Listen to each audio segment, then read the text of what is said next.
The email arrived at dawn, buried under dozens of others, its subject line blunt and ordinary, interview confirmation. Maya read it while stirring oatmeal on the stove, her 5-year-old son Leo humming to himself at the kitchen table as he lined up toy cars like a careful engineer.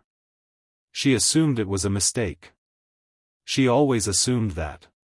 For years, messages that hinted at opportunity had turned out to be spam, scams, or cruel misunderstandings.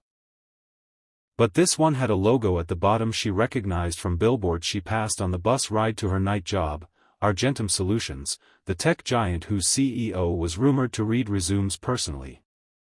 The message said the interview was scheduled for 9 o'clock that morning, downtown, 30 minutes from her apartment if traffic was kind.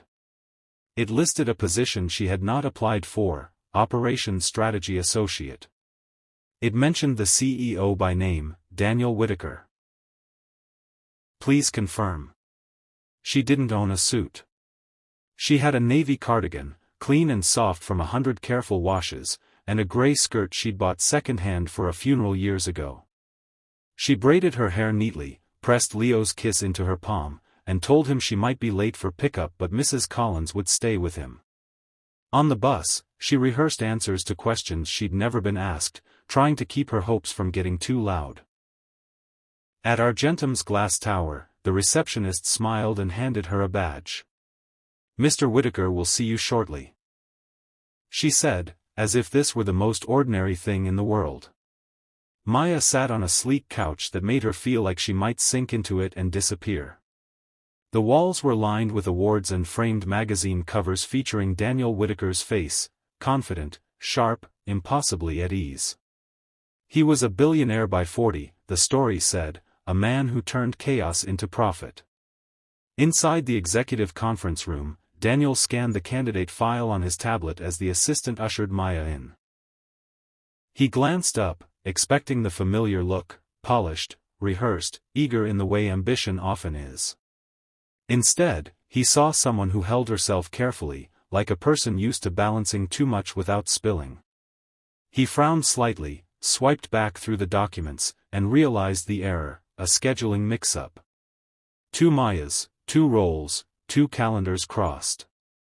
The Maya he meant to see was a graduate of a top business school with 10 years in consulting.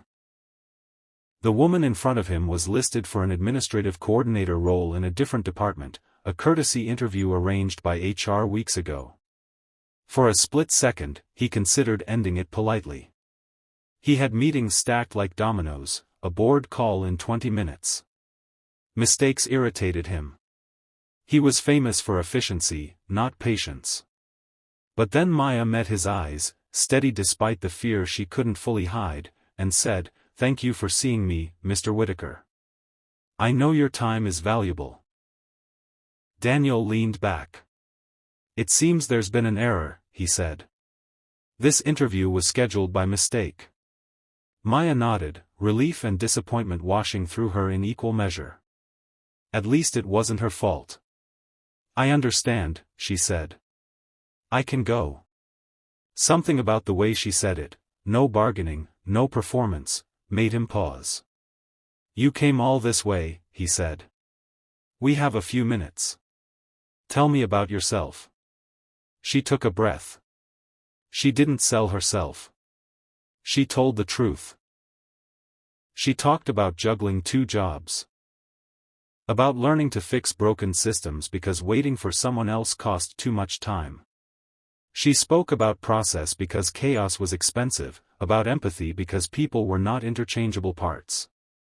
She mentioned the hospital laundry room, how she reorganized shifts so single parents could trade hours without penalty, how she saved the department money by tracking waste no one had bothered to measure. She mentioned her son, not as a plea but as a fact of her life, the way gravity was a fact of the universe. Daniel found himself listening, really listening, in a way he hadn't in years. He asked questions he hadn't planned to ask. She answered thoughtfully, sometimes pausing to consider.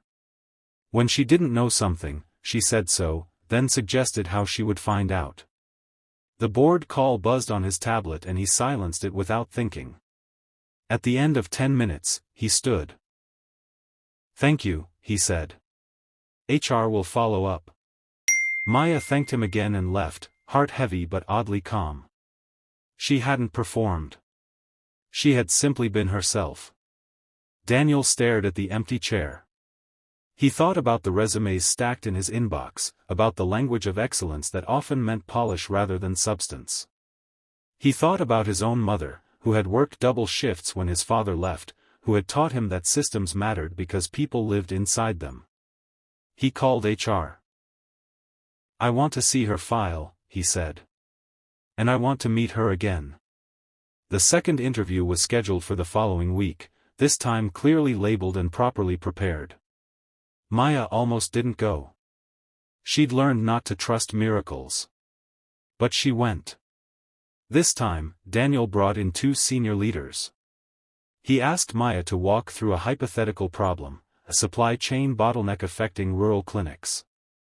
She asked questions first. Then she proposed a solution that centered on people who were usually ignored: drivers, night staff, patients who missed appointments because buses ran late.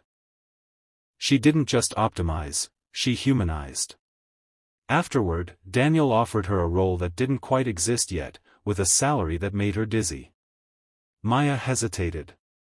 She asked about flexibility. About childcare. About whether she could finish her associate degree at night. The room went quiet.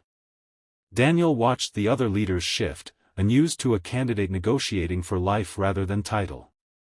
"We can make this work," he said finally. And he meant it. On her first day, Maya arrived early, carrying a notebook filled with questions. She listened more than she spoke. She learned names. She noticed who was always interrupted and who did the interrupting. She brought muffins from the bakery near her apartment because kindness, she believed, was a form of efficiency. People opened up. Problems surfaced. Solutions followed. Months passed. Metrics improved. Turnover dropped. A pilot program Maya designed saved millions by reducing waste and absenteeism. When Daniel presented the results to the board, he mentioned her by name. After the meeting, he found her in the break room, laughing with a team member over a spilled coffee. "You did something today," he said. She wiped the counter with a paper towel. "We did," she corrected. He smiled. "You're right." The press caught wind of the story eventually. The mistaken interview, the single mother, the CEO who changed his mind. Headlines framed it as a fairy tale. Maya hated that. It wasn't magic. It was listening. It was a door left open instead of slammed shut. One evening, months later, Daniel attended a company volunteer day at Leo's school. He watched Maya kneel to tie her son's shoelaces, patient and present. He thought about the power he held and the times he had used it to protect himself rather than others. He pulled Maya aside. "I've been thinking," he said. "About access. About how many people never get the first interview." Maya nodded. "Talent is everywhere," she said. "Opportunity is not." They built a program together, paid. Internships for caregivers, flexible schedules, interviews held at times people could actually attend. They measured kindness the way they measured profit, not because it was trendy but because it worked. Years later, when Maya stood on a small stage to accept an award she hadn't applied for, she told the story simply. She talked about a mistake that became a meeting that became a chance that became a change. She thanked her son, now tall and proud in the front row, and a CEO who had chosen curiosity over convenience. Afterward, Daniel found her in the crowd. "Thank you," he said. "For what?" she asked. "For reminding me," he said, "that the best systems are built by people who know what it costs when they fail." Maya smiled. "And for listening," she said. They shook hands, equals in a way titles could never capture. Outside, the city hummed with a million stories, most of them unheard. But sometimes, by mistake, the right people met, and kindness did the rest.